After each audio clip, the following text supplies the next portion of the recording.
Hello again, and welcome to Kabbalah Revealed. I'm Tony Kozenek.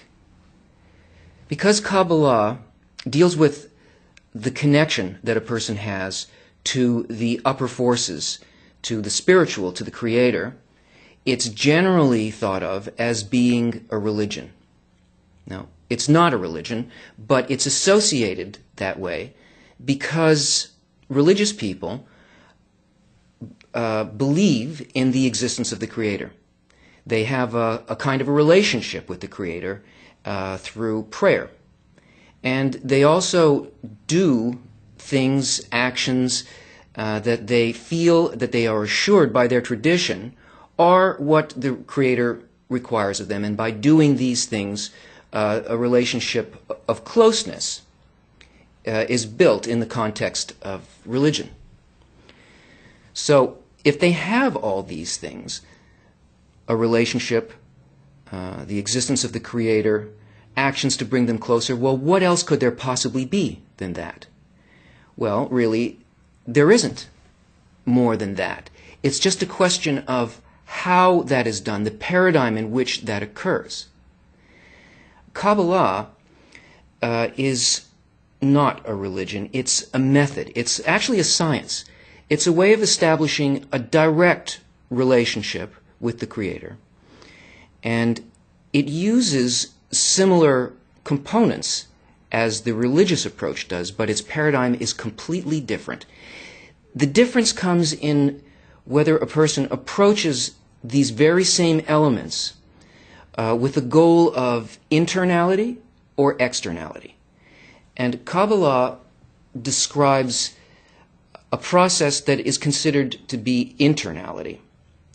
The difference between the two is extremely marked, and if you take the approach of the paradigm of Kabbalah and apply it to these very same elements of religion, a person doing those same actions can have a completely different experience, a direct connection with the upper force, and an enhanced grasp and attainment not only of the pleasures of life, but of the reality of the Creator's mind. This is a real relationship. So let's take a look at what the difference is and what it is that a person can do with these elements in order to achieve this kind of relationship. We are going to read from an article by Rav Michael Lightman called The Difference Between Kabbalah and Religion. In this article, he points out the precise difference. It's a small thing, but the insight is life-changing. He says, "Religion assumes that the Creator changes his attitude to the person, depending on the person's actions. The science of Kabbalah, however, states that the upper force is invariable, and the actions of a person can in no way affect it. Instead, the person's actions can change himself. He will be able to perceive the upper governance differently if his own changes are aimed towards greater resemblance. He will be able to perceive the Creator as kind and good. By increasing the difference between his properties, which are properties of reception, and those of the Creator, which are properties of bestowal, he will feel the Creator's attitude as more negative." When we look at where we live, look at the environment that surrounds us, we can see that we are completely dependent on the environment. It can do anything that it wants to us. There are huge forces out there that we try to understand. We try to learn about them through science, and to the degree that we can control them, we do. We do everything we can to control them because they're awesome. And when we find that we can't control them, then we try to take another approach. We try to cut a deal with them. We ask for things from them. We make a kind of sacrifices. We try to take actions that we think will have some kind of an effect on these forces that we can't control directly. All of this deal-making really amounts to what you could call prayer. because we relate to everything that we see according to how we understand things.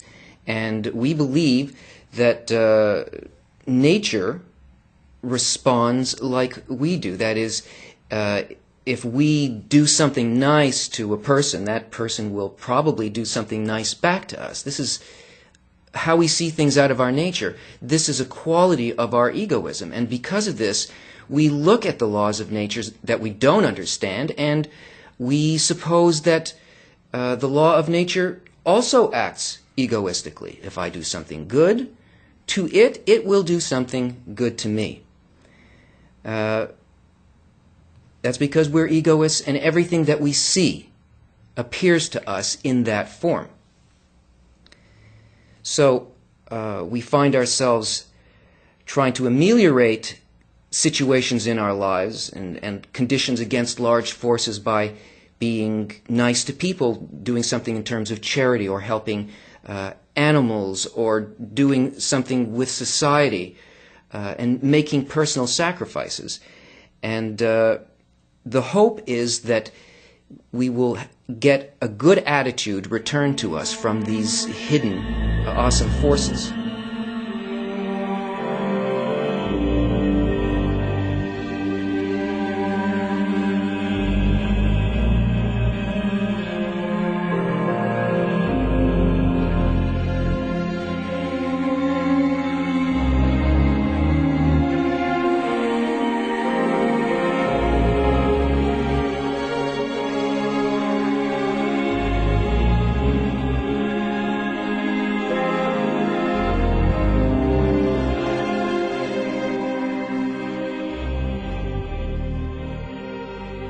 There are many expressions in the Kabbalistic texts indicating the invariance of the Creator's attitude towards the created beings.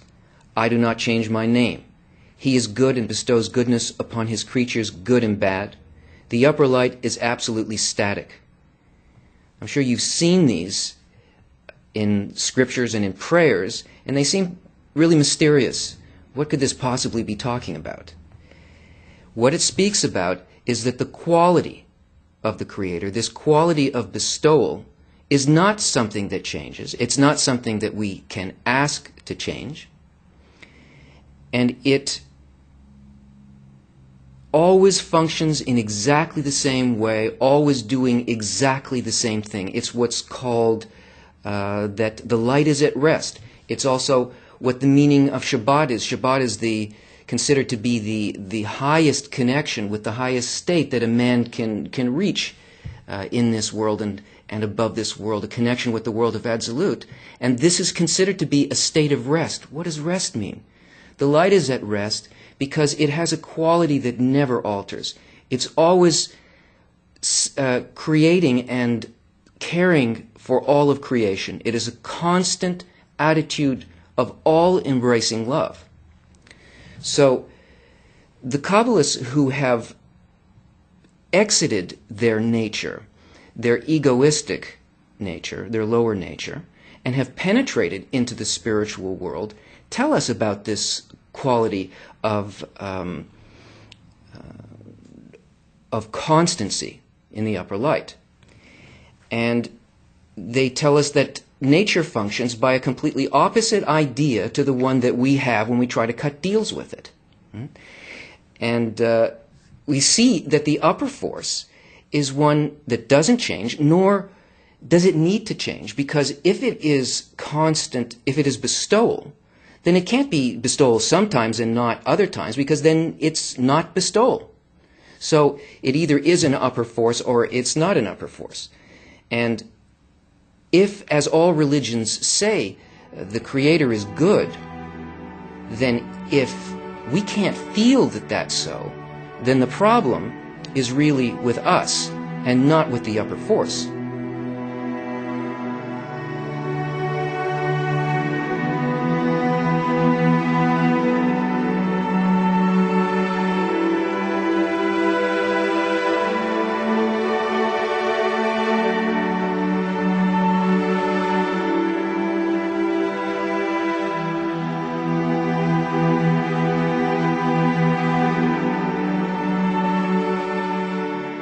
Therefore, a prayer is called self-judgment or self-analysis.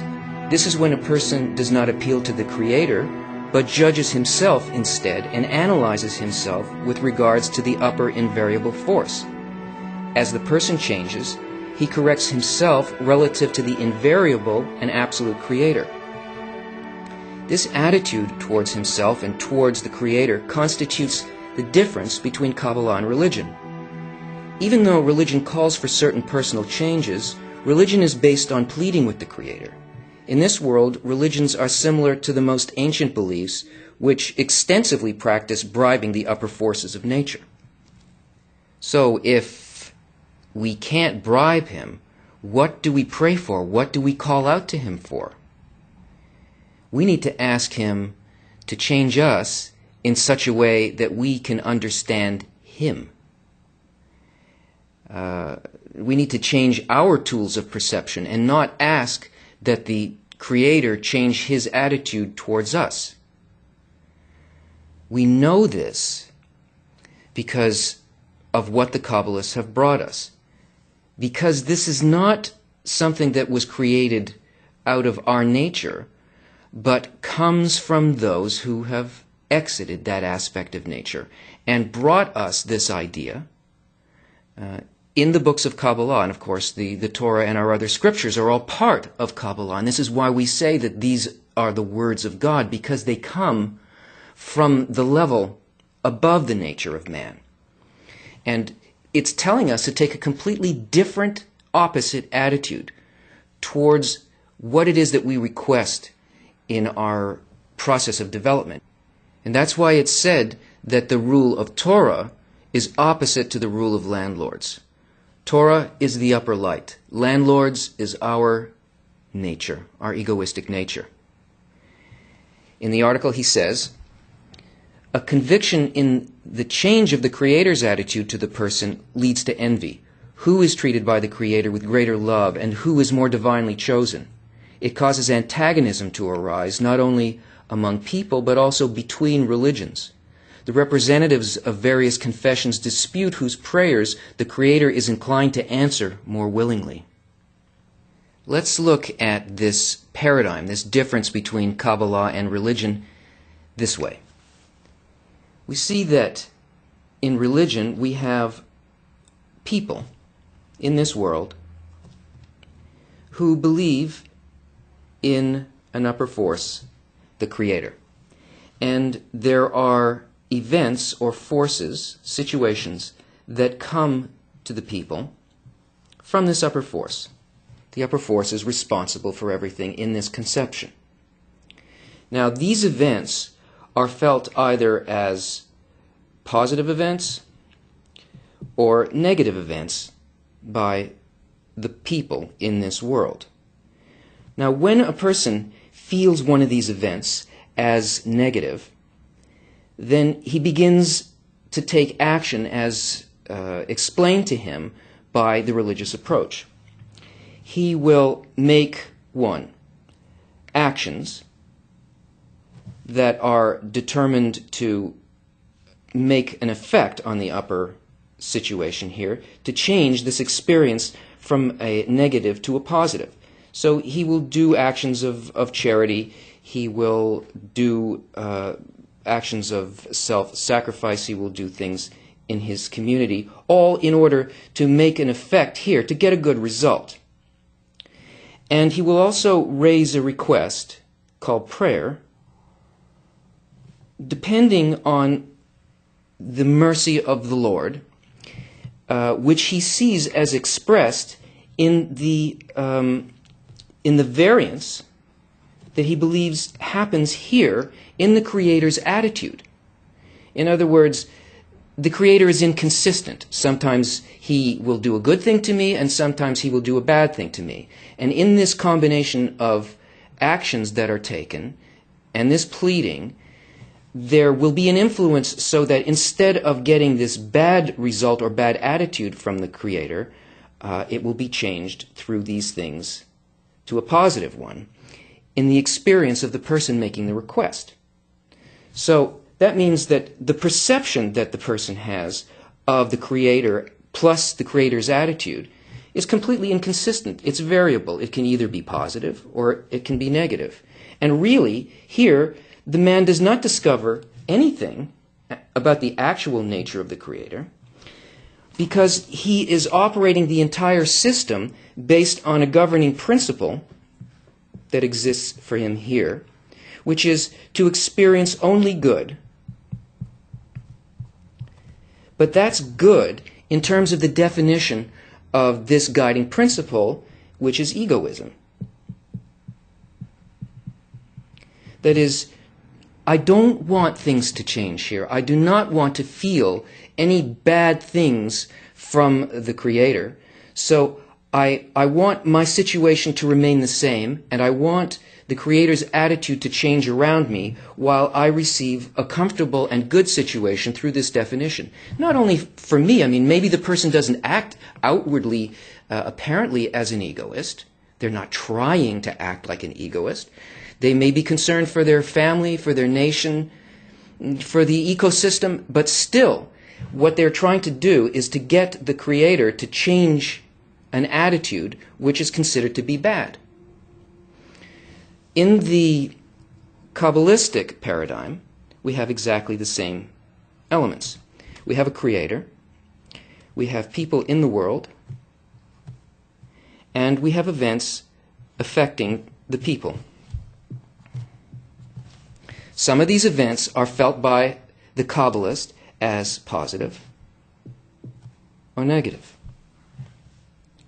Now, because the Kabbalist already starts from the principle that everything that occurs is actually good, all actions of the Creator do not change, they're always good, therefore all of the events that are occurring in the person's life are also good. And where is the place that the person can appeal to for grace, as in this place here, where the religious person can request a good outcome, that the Creator should show grace to them? Well, the point of variance and the point of invariance is completely different in these two paradigms. Here, we find that the Creator and all of these forces are invariable. Here, we find that the person's attitude is invariable. The person does not change, does not grow. The Creator being invariable and the forces from the Creator being invariable means that the only place of variation is in the attitude of the person themselves. They are more or less able to feel the goodness, the fact of the goodness behind each of these events that the Creator sends to them. And because the prayer that the Kabbalist raises is a prayer to understand both the invariability of the events and the very thought behind it, it's working by a completely different governing principle. This governing principle is the thought of creation that determines that why everything that happens is good. So the person is continually raising a request to make him understand how everything here is good. And as a result, the person themselves rises in their understanding to see how every apparent outward event, looking good or bad, actually is just another expression of the invariably good intention that comes from the Creator. So as a result, an intimate knowledge is created for the person through this attitude. That is, the man changes, the man rises. And this is a constant dynamic, whereas here, this is a constant stasis. In other words, this is called by Kabbalists the holy still, the sacred still. Not because it is not connected to the holy or the sacred, but because it has no desire to actually change. So its prayer does not change the reality of the person. This prayer only gives a person, it's a kind of psychological trick that gives us a kind of a peace of mind that says everything is okay whether or not I really understand how the laws of nature function or what the Creator's actual attitude is. It allows me to feel comfortable, to say everything will be okay in the future, in another world, in another life, and please don't change anything in my surroundings, but you serve me because the worlds were made for man. Yes, the worlds were made for man, but the worlds were made to raise man through all of the various worlds until man would achieve the thing that the Creator intended for him. That is, to be equivalent with the Creator. And it's only because Kabbalists have used this method and have risen to this level that they were able to give us the scriptures and the instructions that we now read with this egoistic point of view. This is the true meaning of what they have given to us. And this is the way that we can achieve the same things that we find in the scriptures.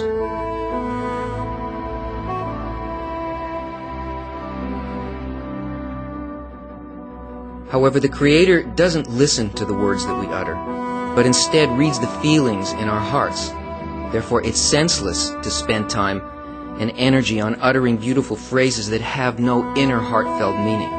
The only thing required of us is to strive towards the Creator with our whole being, to understand the essence of our desires, and to ask the Creator to alter them.